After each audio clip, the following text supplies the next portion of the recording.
So I'm going to take you on a little bit of a printing journey. I have an order for a wallet to be printed. This is the wallet in question. It's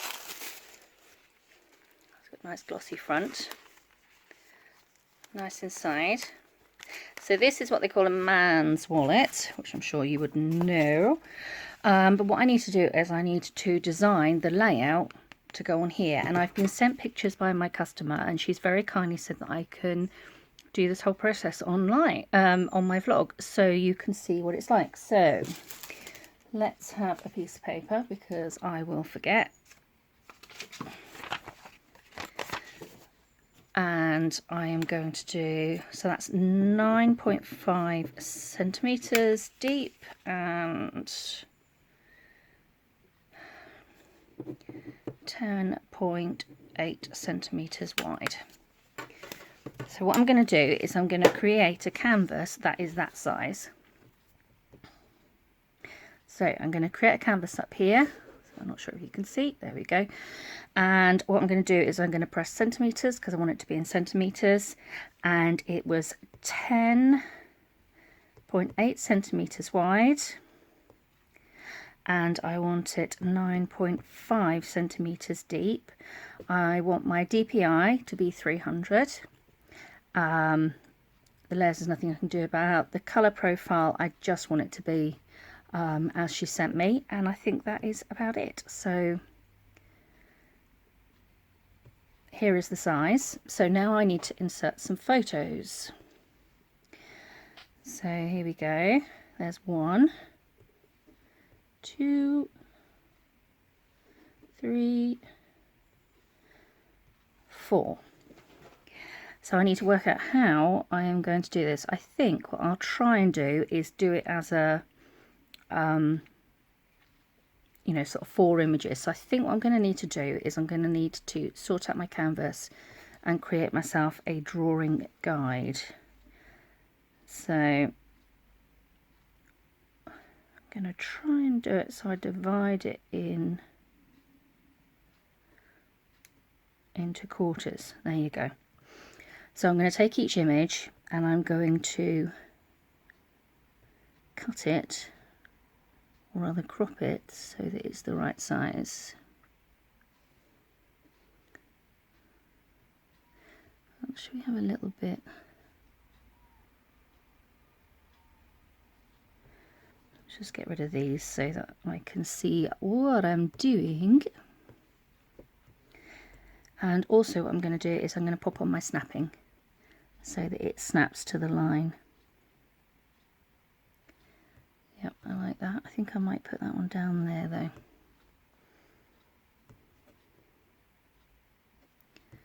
There we go. Right, next picture.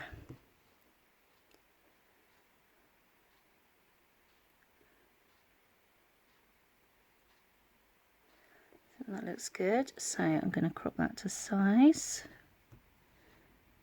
When you do an image off of your main canvas on Procreate, it crops it for you. Whereas if you do it on Affinity Designer, it keeps it as a whole.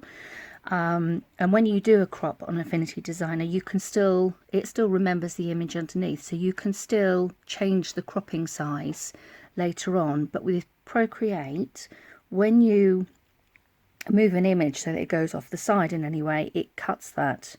And as you can see here, there's no, it doesn't give you any extra details on how you can expand your cropping or anything like that. It is literally, that is now the size of the photo. So if you wanted to go back and have, say, more of the legs, you would have to reinsert that picture again.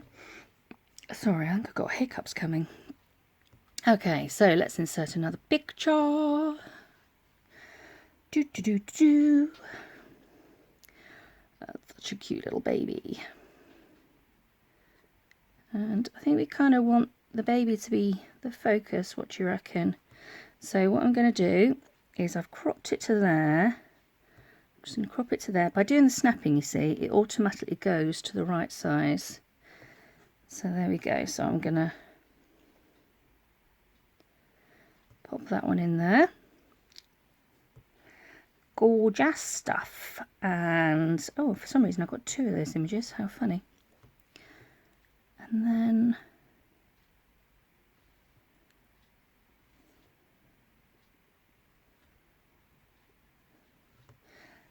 There we go. So we've got the 4 images all together, and that should then print directly onto here, which will be exciting. So I am going to save that as a PNG because I like to save it as good a quality as possible. And I'm going to transfer it over to my desktop so that I can print it up. Okay, so I'm on my desktop now, and I've opened up Affinity Designer, which is the program that I need to use to do sublimation printing. And what I'm going to do is I'm going to hopefully find the image that I've just transferred over using my Dropbox. Here it is. And I'm going to insert it onto my document here. Now the sizing on this, I find it isn't quite as accurate, so I like to do it just slightly bigger than necessary. So what size did I say it was? Widthways was 10.8. That down here tells me the width and the height. So I think what I will do is I will do 11.3,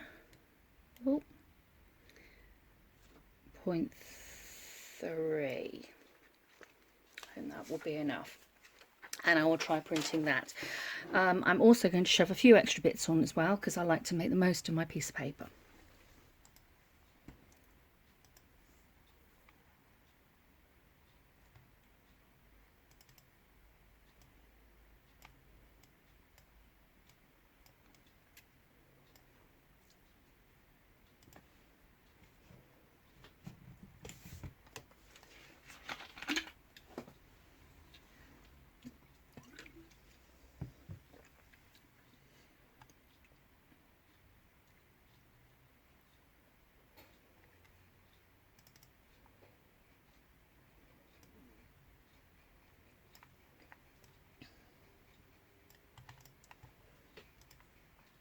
And then I'm going to send it to the printer.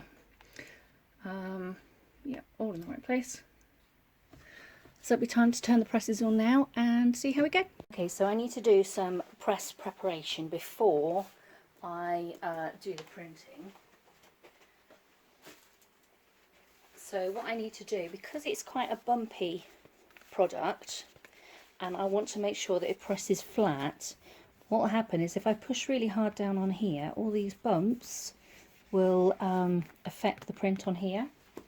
So I'm going to use a Teflon pad like this. It's not very thick, but it's just enough to take away the bumpiness. And just trying to decide how to do it really. I think I'm going to try and do it off the side because this bit is a bit unpredictable. And what I'm just going to do while it's heating up is I'm just going to get the plate so that it's in the right place.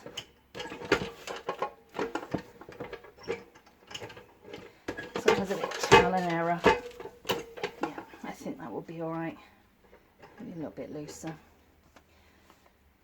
Right, so the next job is to wait really until it's heated up. It's on its way, but not quite there yet. There we go. I'm going to have to hold this in place when I do it. Right, so I'm going to get it ready and then we'll go. Right, so the image is printed and I've cropped it to size. Now I need to make sure I get this the right way around. So I want it so that it opens that way. And I'm just going to line it up. It just fits, but I think what I'm going to do is I'm going to do a little layer of tape along here just to make sure I don't get any bleed going actually onto the wallet itself.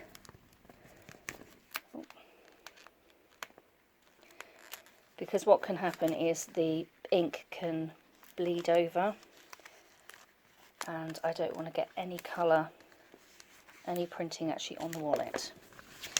Right.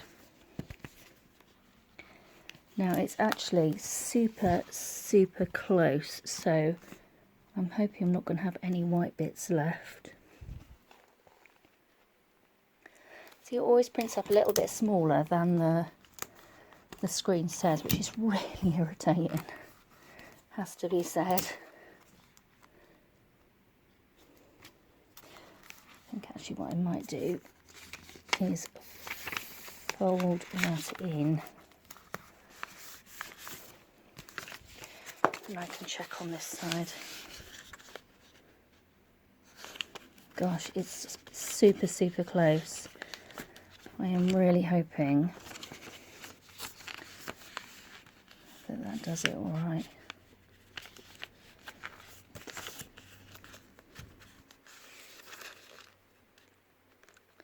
It looks like it just does it on this side, which is good.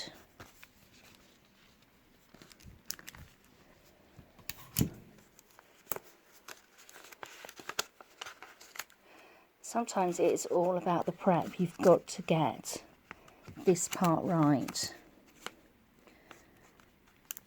It's a bit like with building, you know, you do your measure twice, cut once malarkey.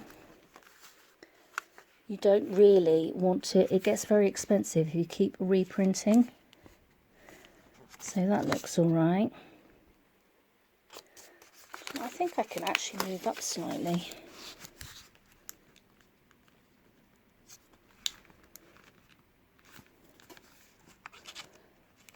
I think what I might do, this is being a little bit slippery, which I don't really care for, if I'm honest. Sometimes it can just take a really long time just to get it in the right place, and even then it can slip, so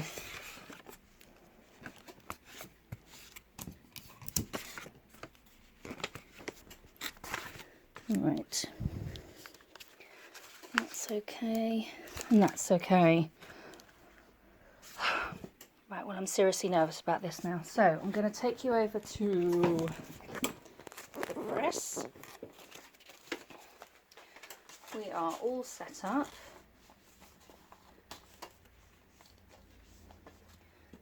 See, we are at temperature. So just got to wait and see. So it is out the press. It is still quite warm. So I'm going to see how it's gone.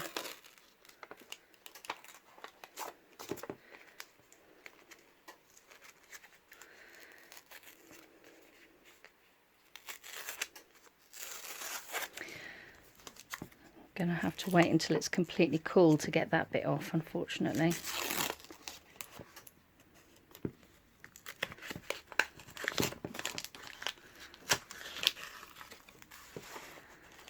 That looks alright. There's just a very slight white line, but only slight.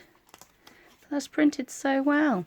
So now what I need to do is wait until it's properly cool, and then I can take this bit off properly, and we'll finish it off. Okay, so let's show you what happened. So this was the wallet that I did just a minute ago. That white line, it is too much for me. I'm not happy with that, and also because the excess fabric here, it's done a funny thing there. It's gone dark. It's gone matte because of the paper, and it's gone dark because of the heat. So I decided that this was not good enough to sell. So I'm going to have a bit of a rethink about that. I do wonder if perhaps what I can do is black out the whole thing and then do a vinyl print on it, so it's not wasted and I can use it for something else. So what I did was I reprinted, this time much better. Luckily I got a second for a spare. And what I did was I actually trimmed the paper exactly to size. So there's just a tiny, tiny little bit, you can see on the corner there, tiny bit of white, but it's fitted just right. And this time there was a little bit of browning because of the heat. But I don't think there's a way I can really get past that. It had heat tape on it as well, so I'm not entirely sure what I could do about that. But if I do any more wallets, I will keep trying. So this one is all finished, so it's ready to go off. While I had the press on, I made myself a new wallet, because of course I need a new wallet with my new theme on, because my current wallet has my winter theme on. So with these wallets, this bit is detachable and it makes it so much easier for printing, and then it just sticks on like that, It's Velcro. So in theory, you could just change the front cover, but I haven't seen these bits sold separately yet. But this is a really nice wallet, and I use mine, you know, whenever I require a wallet. I would say I'd use it all the time, but I really don't get my wallet out that often. But anyway, it matches all my other things. I also did this. This is a card holder to go on the back of a mobile phone. But because it's got a wibbly bit, it was quite just a little bit more complicated than a normal print, because as you can see here, there's green here on the tape, and I didn't want any green to get on this brown. Now the one that I did for my phone, which I can't show you because you're looking through it, it didn't matter because it was black, so you wouldn't have seen anything. But because this is a brown background, I didn't want to be able to see any of the pattern on it, so I did copious amounts of tape, and I put a piece of paper in as well, which looks like it is stuck, which is really, really handy. So let's see. Now with these phone card case things, they have adhesive on the back, which, there you go. So when you heat it up, you're actually heating up the adhesive on the back as well. So it's just a little bit more, you just got to be a little bit more careful really, because you don't want to accidentally take the back off and all the glue will come off on it. So there we go. And then this bit here, I find the best thing to do is a wet wipe. Perfect. So that can now be stuck on any mobile phone case. The reason that there is a dip here is because some mobile phone cases have cameras that are quite low down. So I've got some of these with this dip and some without this dip. But as I don't know what phone this is going on, I thought it best to have a dip in it just in case. So that is all ready to go as well. And I have also done a bookmark while I had the press on. I just need to get a tassel to go on there, and this is to go in one of the planners that I'm working on, and I will show you in a bit.